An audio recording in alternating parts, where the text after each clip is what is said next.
Gjithë atyre që kanë agjeru këtë muaj qajt, qoftë që kanë fillu me agjeru këtë muaj qajt, qoftë i letë edhe i mbarë dhe le t'i marrin të gjitha vlerat ushqyese, të gjitha të mira të benefitet që veç i ka.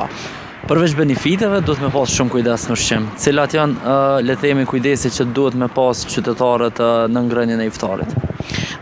Seni kryesor që duhet mas shumë ti me pas kujdes është abuzimi me sasi. Thjesht na kemi ushqim me bullek gjithë kushte normale çdo ditë, kështu që nuk është që nuk jemi të ngopur me ushqim.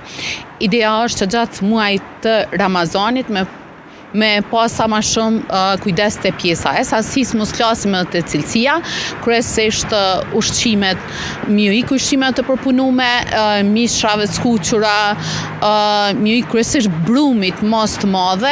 One derisa mora vajzën për shkollës shkova me bo iftar në shpe, posh kudo që kish furra ishte jashtëzakonisht tepër shumë e mbushur me njerëz të prit me marrë pitalka. Realisht milli i bardhë dhe buka e bardhë është karbohidrati thjesht dhe është diçka që gjithat mundi që e ke bo gjatë gjithë ditës me agjeru, thjesht është diçka që ti automatikisht në momentin që han karbohidratisht ose han një pital, automatikisht komplet atë procesin që trupi e ka bo të pastrimit ose detoksifikimit, një farforme e kemi çudëm.